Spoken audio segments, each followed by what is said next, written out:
près 4000 personnes dans le groupe qui, peu ou prou, travaillent sur l'innovation. Et c'est en fait essentiellement le fait que, si vous regardez la croissance d'Air Liquide sur 30 ou 40 ans, on a à peu près 3/4 de notre croissance qui vient de croissance organique et seulement 1/4 des acquisitions. Malgré les grandes acquisitions qu'on a fait récemment, en moyenne, en fait, c'est la croissance organique. C'est-à-dire qu'il faut aller chercher, essentiellement par l'innovation, cette croissance.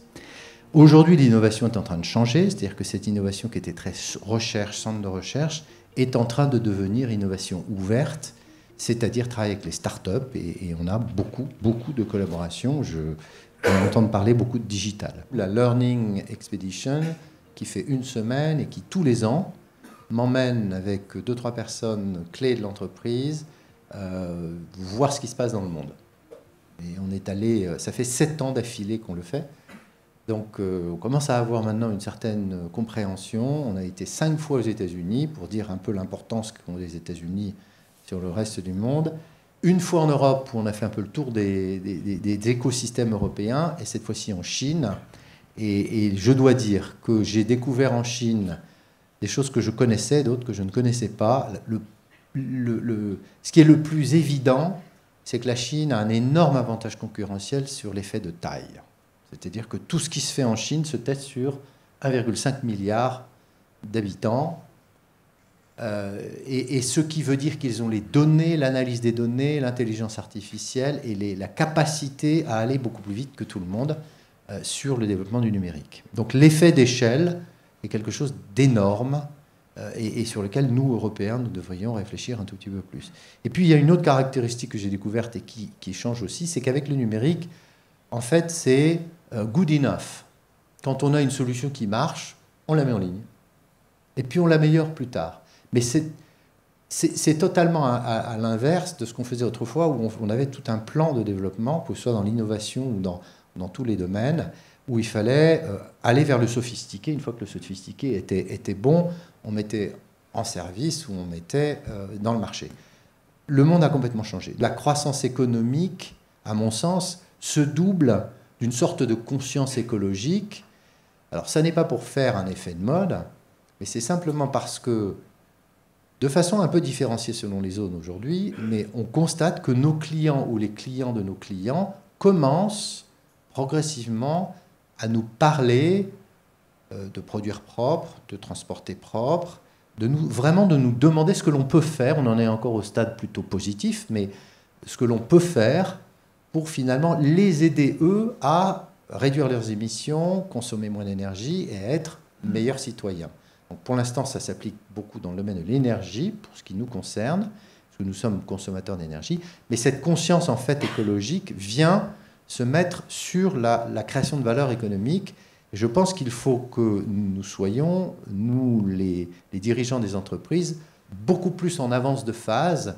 Il faut qu'on se projette à 2030 ou 2050 pour se dire qu'on est obligé de construire un monde différent. Donc tout ça nous a amené à nous transformer et à décider qu'Air Liquide devait se transformer, prendre l'initiative sur 3 grandes tendances: transition énergétique et écologique et changement climatique. Donc là-dessus, on sait qu'on est au cœur de la transformation des procédés industriels avec oxygène et hydrogène. C'est vraiment 2 points essentiels. La deuxième chose, c'est la révolution numérique, c'est-à-dire c'est introduire le digital partout, et on l'a quasiment introduit partout aujourd'hui. On a été assez en avance de phase sur les idées. On a créé un iLab, un laboratoire d'idées, avec des designers, avec des psychologues, avec des ingénieurs, avec des gens qui venaient d'horizons extrêmement différents pour sentir les tendances. Donc ça fait 3 ans, 3-4 ans maintenant qu'il est à Paris, il est dans le 12e arrondissement.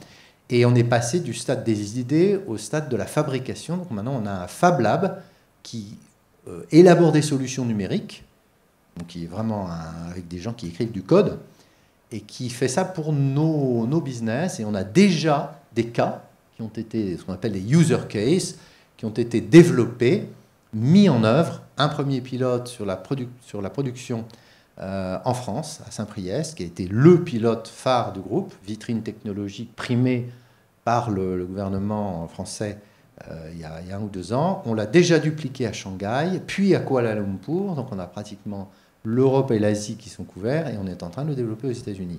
Donc le digital, ce n'est pas seulement une réflexion, c'est en cours de mise en place. La mutation du monde de la santé, puisqu'on est dans la santé, 20% d'air liquide. Et là, il faut juste penser beaucoup plus système, c'est-à-dire qu'est-ce qui ne va pas dans le système qu'on pourrait améliorer. Le point de départ, c'est l'oxygène pour l'hôpital, puisque là, on en a besoin. Puis, d'autres produits pour les hôpitaux, l'anesthésie, le traitement de la douleur. Donc on a une panoplie de produits. Et puis progressivement, le patient est allé à la maison et il a fallu lui amener de l'oxygène à la maison. Et de fil en aiguille, étant à la maison, on a développé d'autres services autour d'autres pathologies qui en général viennent avec. Et donc aujourd'hui, on a une chaîne et un système qui nous permet d'être de plein pied dans ce monde. Et ce monde va se digitaliser évidemment beaucoup. Le challenge d'Air Liquide, c'est un challenge de transformation de l'industrie, de leadership, alors que nos concurrents vont être occupés pendant 2-3 ans à faire, s'ils arrivent à le faire, une fusion. Background, moi, j'ai commencé à m'intéresser de près à l'hydrogène en 1994, à l'Air Liquide. Donc j'ai 25 ans de pratique de ce produit et de sa production et de sa distribution. Donc je vois à peu près de quoi il s'agit. Pendant très longtemps, en fait, ce qui s'est passé, c'est qu'on en a vendu à des professionnels, des chimistes essentiellement et des raffineurs. L'hydrogène est utilisé pour retirer le soufre des carburants. Et à mesure que les normes ont été plus exigeantes, il a fallu des quantités plus importantes d'hydrogène. Et je pense qu'on a quelque chose qui est très intéressant pour la planète, pour les industries. Et c'est ça qu'on a essayé de prêcher en France et on y vient. C'est-à-dire que très récemment, effectivement, le gouvernement a décidé d'allouer une partie du budget qui existe aujourd'hui du ministère de l'Environnement pour aider la filière hydrogène. Et je pense qu'on a des talents en France, pas seulement avec Air Liquide, mais avec beaucoup de centres de recherche, de petites et moyennes entreprises, pour en fait créer une véritable filière. Et on a rien d'être dans les meilleurs mondiaux.